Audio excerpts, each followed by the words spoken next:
I hate long intros, man. Y'all can read the title. Let's get into it.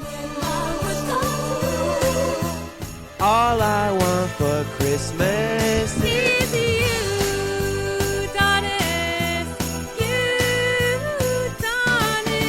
Shout out to my sister for singing the rest of that intro, man, because y'all know I could not have hit that note. But also, I hope this video doesn't blow up, because if it does, I'm never gonna hear the end of it. She gonna be talking about, oh, you got all these views because of me and this and that, whatever. So make sure y'all hit the dislike button and comment down below telling me how much I suck. I appreciate it.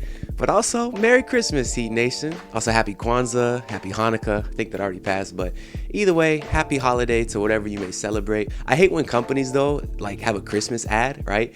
And they have like Santa Claus and reindeers and all that stuff. And then at the end, they're like, Happy Holidays, because they want to be inclusive. Like, bruh, you just had a whole Christmas ad, then said Happy Holidays. Like, you ain't being inclusive, bro. But yes, it is Christmas. I'm back in the childhood home, as evident by the Big 3 poster back there with LeBron cut out and Hassan Whiteside pasted in. Don't judge me, I was like 15 when I made that. But yeah, this video is gonna be all over the place. It's Christmas. There was only 2 games this week. The Heat went 2-0. And I also want to point out that the Miami Heat are 2-0 since I said this last video. Are the Miami Heat better without Jimmy Butler and Bam Adebayo? Again, bruh. Losing to the Pistons. Now, I did slap myself after saying that, but I still asked the question in the title of the video, so at least I get some credit. Also in that video, I was talking about the Heat's 3-point shooting, and I said they wouldn't be able to keep it up. But then in the first game against Indiana, they literally tied their franchise record for threes, again, for like the 2nd time in a month. So those boys been balling out. I still don't know how sustainable this 3-point shooting is, but it hasn't died out yet. I mean, it kind of did for Duncan Robinson in the 2nd game versus Detroit, but we'll talk about that later. But Duncan didn't have no problems in that first game, man. 26 points for him, 26 points for Tyler. Nice to see him come out really well after coming back from his injury. Omer is another guy who made me look bad too. Now, y'all know I love Omer. Actually, at the beginning of the season, I said he'd be starting by January, and it actually looks like he will be, but not for a good reason, because obviously Morris is out, Dedmon just got hurt, so Yurt might actually be starting come January, so I'll be right, but not for the right reasons. But anyways, in the last video, I said how bad his hands are, but in this game, he caught the nasty lob and just ended Domantas Sabonis. So he had good hands on that play, I'll give him that. But that game was just a rout start to finish pretty much, because the Heat could not miss. So it was a party the entire night. But the cherry on top, we got my boy Udonis Haslem, got some minutes, came in, spotted up in the corner, pulled up for 3 cash. I was watching Bally Sports, of course, because I love my John Crotty situations. But I saw on Twitter that when Haslem made that 3 on the TNT broadcast, Kevin Harlan said it was his first 3 since 1920. I don't know if that's true. Obviously, he didn't mean it. I guess he meant to say 2020.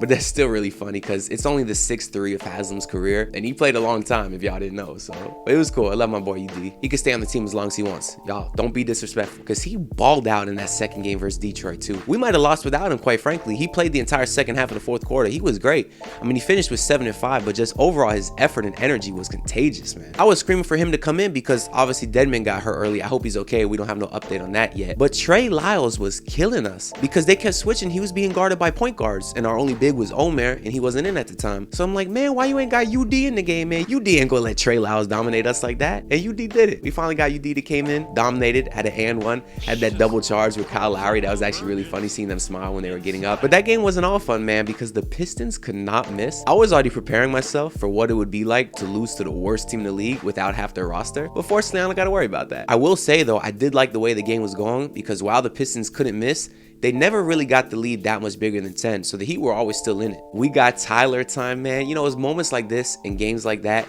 that really make me believe that Tyler Herro can be a perennial all-star. Just the way he steps up in crunch time when we need him most, that's the sign of a star player. And his bag is so deep, just the offensive weapons he has is crazy, and the difficulty of the shots that he's hitting is unreal also. But y'all know this wouldn't be a witness video without saying it's true. This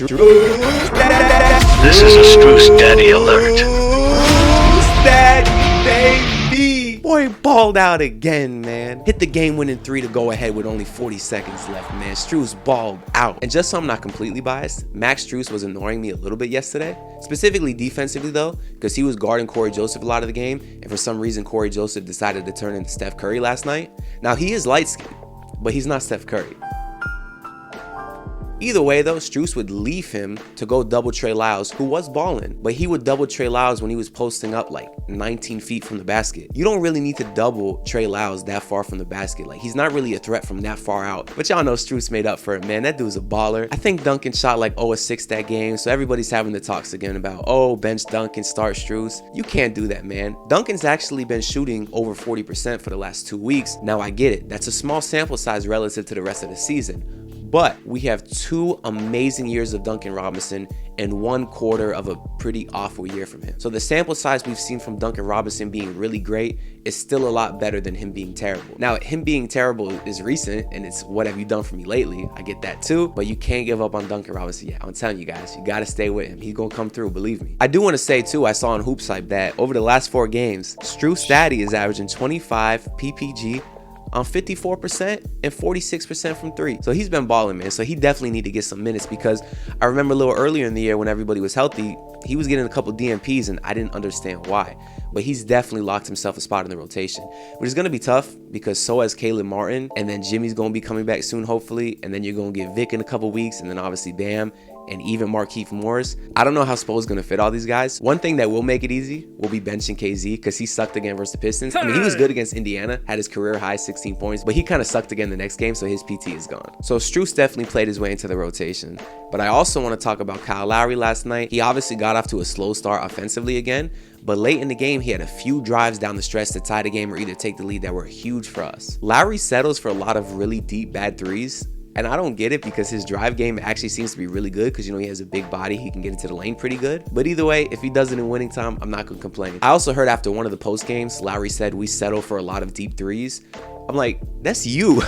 You settle for a lot of deep threes. I mean, Strus does too, but you ain't Strus, man. But either way, I love what Lowry's been giving us of late, so shout out to him. That's all I really got to say about the games this week. Of course, the Heat don't play on Christmas, but yet the Knicks do again for some reason. I don't know why. I actually got this shirt when the Heat played the Cavs on Christmas in LeBron's return in 2014, if y'all can see that. It's actually a funny story how I was able to go to that game. So I've been listening to 790 The Ticket, the Miami sports talk radio show, for years now, right? And in 2014, they actually had a Christmas parody song competition. So people could submit Christmas parody songs and they could win tickets to the Heat game. So I wrote this song called Jingle Bell Boss, right?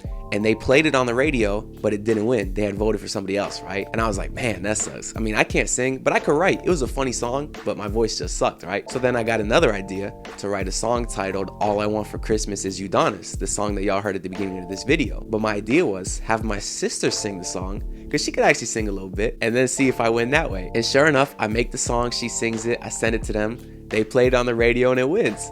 I actually have a clip of me listening to the podcast where they say I won. I might throw that up right here.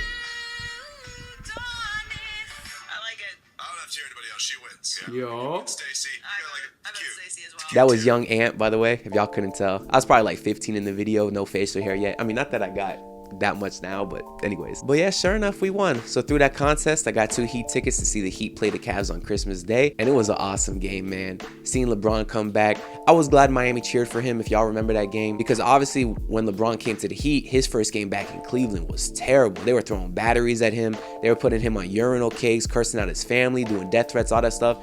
And y'all know us as Heat Nation is more classy than those Cleveland people, man. Y'all already know. So he got a really cool standing ovation, and then the rest of the game we were booing him. But of course, the Heat got the win. I remember Danny Granger hit a big shot for the Heat, so it was a really fun game. But that's all I want to say for this video, man. If you're new to the channel, I post recap videos every single week and talk about all the games from the previous video to this one. I have a new Wednesdays with Will coming out this Wednesday where we rank our favorite role players in Miami Heat history. Make sure y'all sub so you don't miss it. At the time of this recording, we are at 759, so the grind to 1,000 subs continues. I appreciate all the love, so thank y'all a ton. So again, I hope y'all have a Merry Christmas and a Happy Holidays. I'll see y'all next year.